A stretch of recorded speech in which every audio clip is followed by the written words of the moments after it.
Wakanda forever! Welcome back, ScreenRanters. What if we told you that Black Panther could be the cause of changing the landscape of the MCU forever? Sounds pretty dope, right? Wakanda is a nation filled with incredible technology due to the rare metal Vibranium. With Wakanda opening up their borders, that advanced technology could now be used all over the world.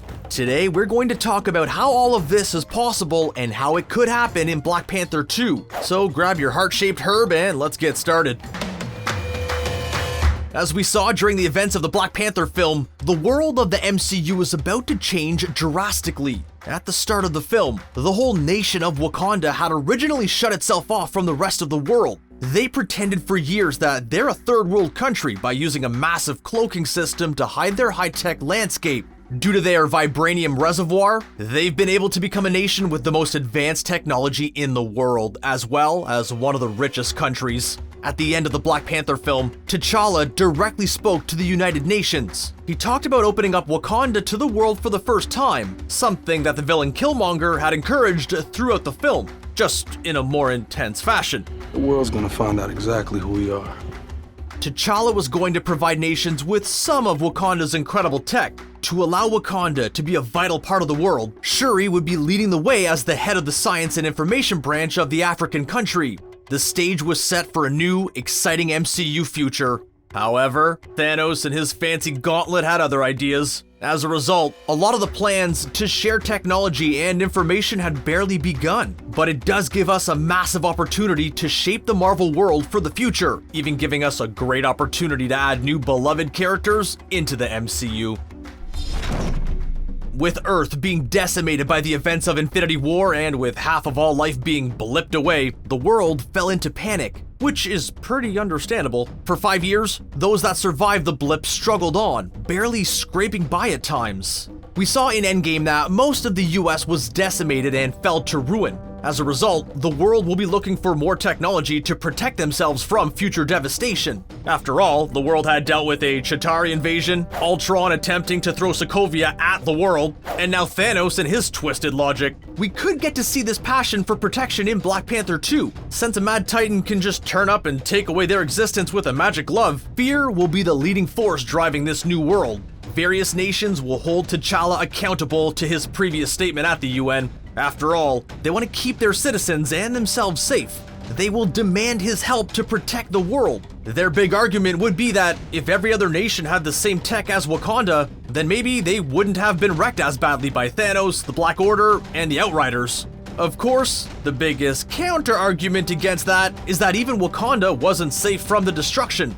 Both T'Challa and Shuri, leading figures in the nation, were wiped away along with many more in their country. Speaking of, the Wakandan people likely suffered just as bad as other nations, if not worse. With warring factions facing off for control of the country, even when T'Challa returns, those in charge may not agree with him taking back control so easily. Perhaps M'Baku with the Jabari tribe had already made a play for power during T'Challa's absence. Even when he returns, they might not be so willing to give up their seat. The citizens as well might not be too keen if M'Baku has managed to keep them together during those difficult 5 years. On top of this, Wakanda's chief scientist, Shuri, was also gone thanks to the snap. For years, the country has relied on its amazing technology, such as the maglev trains to go about their daily lives. They will struggle to cope without this incredible machinery. A lot of their outstanding technology may have failed in those 5 years without regular maintenance and repair, especially if more of the top scientists and engineers were wiped away along with Shuri. Many Wakandans might feel that their country should be top priority for the returning T'Challa. They shouldn't be handing out their tech to other countries. The people of Wakanda need to be safe first. With that in mind, we have a few ideas for how this plot thread could factor into Black Panther 2 and the MCU as a whole. While T'Challa will be considering both arguments for and against handing out their technology, he may feel that after what he said to the UN that he can't break his promise. So, he decides to help other nations. This leads to resentment flowing from the Wakandan citizens. As their king, in their eyes, he seems to favor other nations rather than his own, while in reality, having stronger allies means Wakanda will be stronger as a result. But fear can have that effect on us. With nations now reveling in their fancy tech, there's a possibility that some nations may not be able to enjoy those benefits.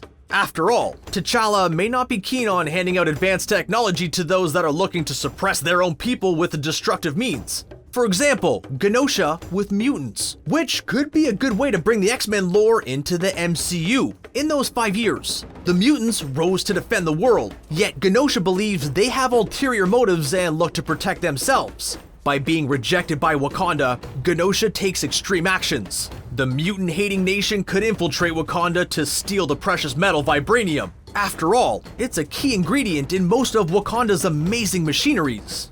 Another idea is that a misunderstanding causes Atlantis to be put on the naughty list of Wakanda. Since Namor, their king, is known for being prideful and very sensitive to what he sees as disrespect, he may just attack Wakanda with Atlantis in full force rather than have a conversation.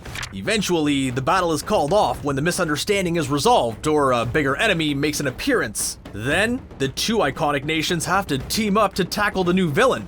Perhaps said villain could be MODOK, huh? Looking to use Vibranium as part of AIM? In the first Black Panther film, when Killmonger was in charge, he ordered that the war dogs around the globe be handed Vibranium weapons to provide them to oppressed people. We're gonna send Vibranium weapons out to our war dogs.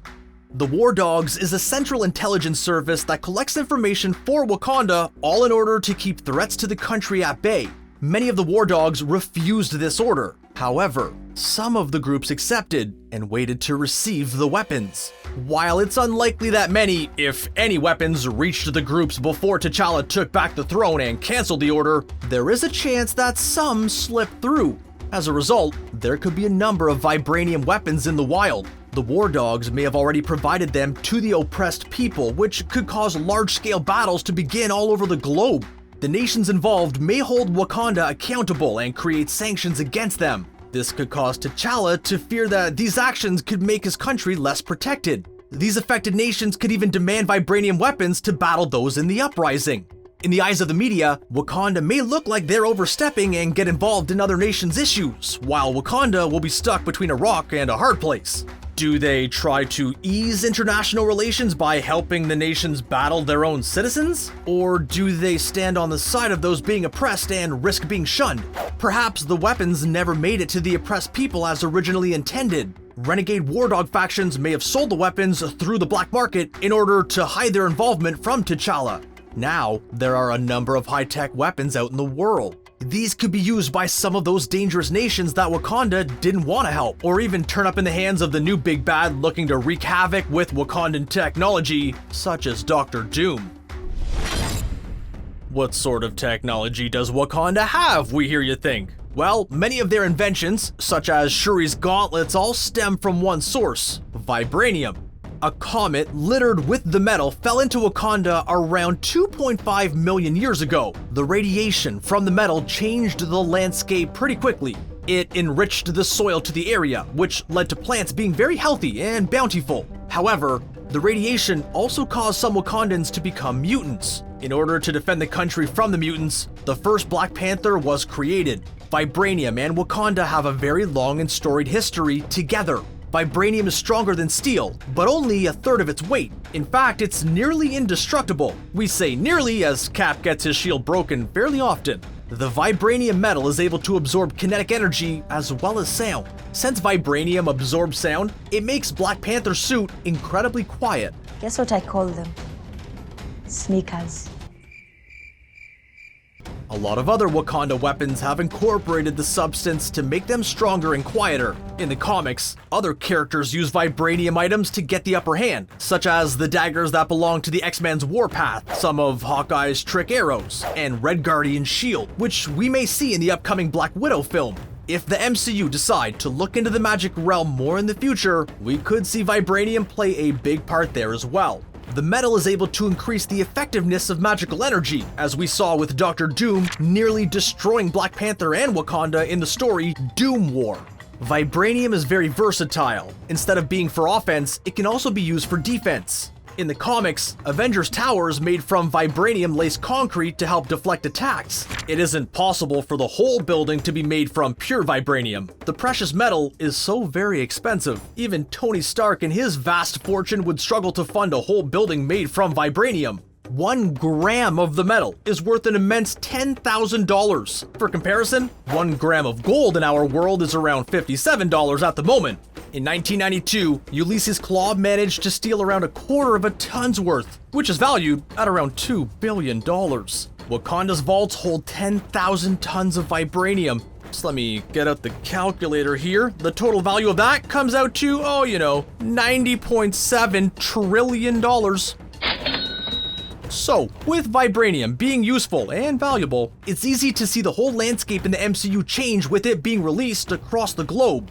With Tony Stark gone, he was previously the cause for many villains coming forward, such as Mysterio, Ultron, Whiplash, and so on. Marvel could look for someone to fill that role of being that influential that they indirectly form new baddies. By having vibranium out in the world and all the problems we've touched upon, T'Challa, the Black Panther, could be that connecting factor.